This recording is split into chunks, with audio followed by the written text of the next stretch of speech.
Hello!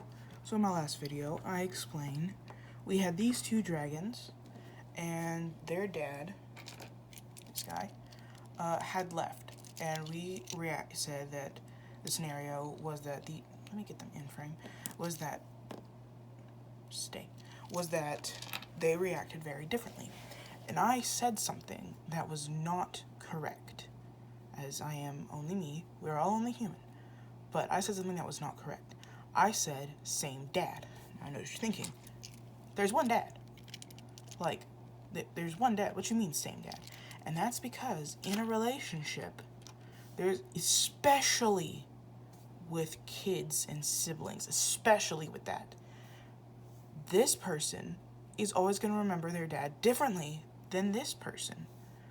And so it could be like, when he was with them before he left, he treated this one with, I'm gonna dive into some deep topics here.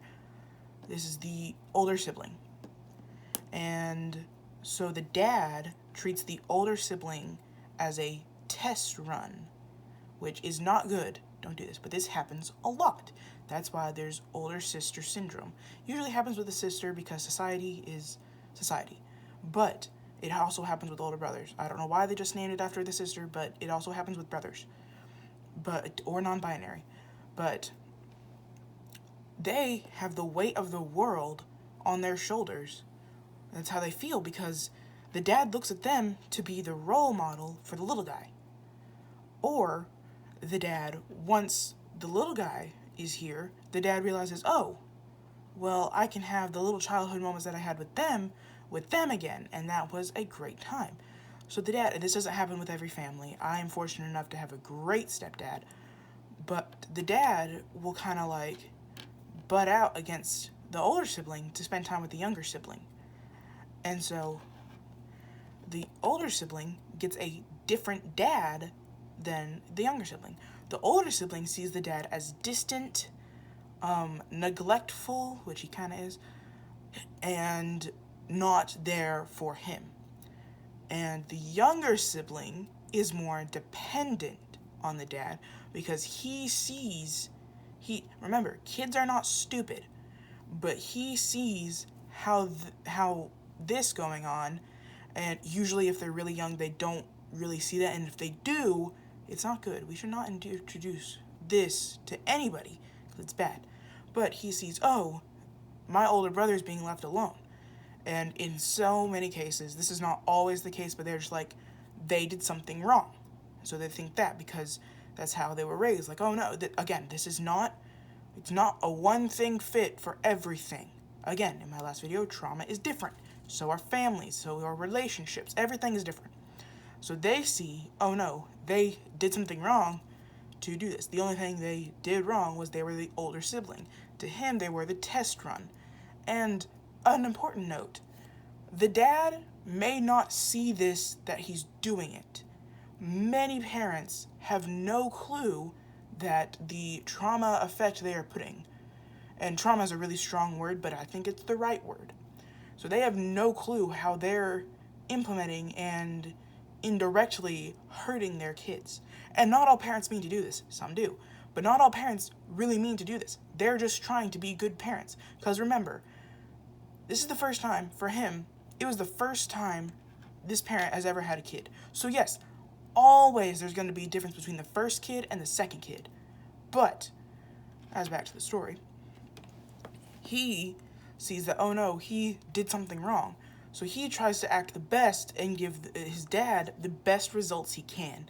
So he puts pressure on himself. And so both of them are under high pressure. And the dad doesn't mean to do any of this. That's how he works. Because in this predicament and scenario, he also has mental trouble. I believe strongly that everyone on planet Earth has some form of trauma. They may not be depressed, they may not have mental disorders, mental disabilities, but everyone has some form of let down kind of thing, like a not sad, because that's like belittling trauma. We don't belittle trauma here, but something that happened to them that significantly affects them in a negative way. And so he is just more different to him. So they both have a different perspective of the dad. He has a distant dad, and again, same dad, same physical being, but mentally in these little heads, they're different. He sees a distant dad that won't talk to him, that he's never good enough for his dad to notice him again. And he sees a dad that pays attention to him a lot, so he has to be perfect to not lose that attention, like this guy lose the attention. Again, he technically did lose the attention, but it wasn't his fault. It wasn't any of their fault. He did the action, but he doesn't mean to. Sometimes parents do mean to, but in this scenario, he did not. He was just trying to be the best dad he could, and that resulted in not good things. Again, no one is perfect. No parent is perfect. No child is perfect. No one's perfect. And no sibling. Because they could be like, oh, well, you're the favorite. He's saying this. You're the favorite child, and so I'm mad at you because you got off so easy. You're the younger child, and I have to be the example, and that's unfair. And it is unfair, but it's not the little kid's fault. He's also a little kid. It was just how they were born, which is not good.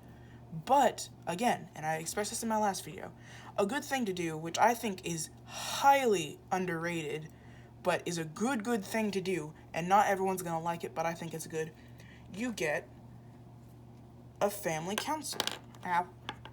And it's also good to get a one-on-one counselor for each, but don't, and this is just my personal experience, don't get the same counselor like, oh, in a one-on-one, we have a one-on-one.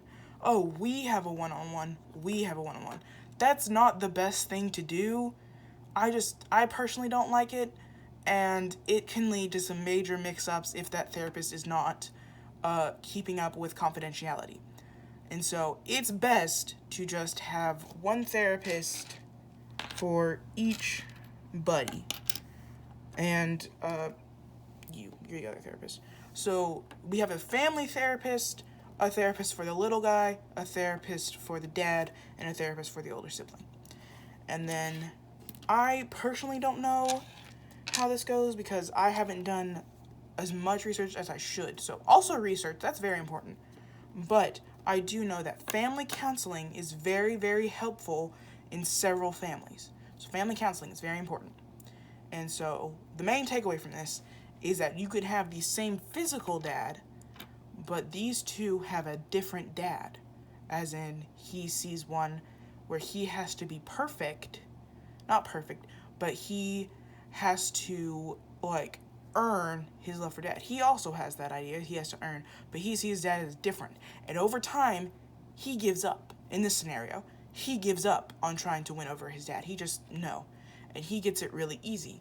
And I feel like, and this is just from my thoughts, if another guy comes up, and this guy, and he gets rejected in a way, it could be something small or something big, he doesn't really know how to handle that because his dad always gave him attention, and it was not a rejection. It was not like, oh, hey, I want to play, okay, let's go. And so when he does get that rejection or that fatherly thing, then it's just very different for everyone. And so he could, again, significant family issues, which is why a family therapist is very good. But, so remember that. And not all families go through this. There's definitely there's a little bit of everything in some families, but what is important is that once this happens, it does stick. That doesn't mean the family is completely broken and all of this. No, the family is hurt. We can heal the family. Family therapist works. And a key thing to note, communication and boundaries. And so in the next video, we will talk about boundaries and that. So, bye. Love y'all. You're doing great.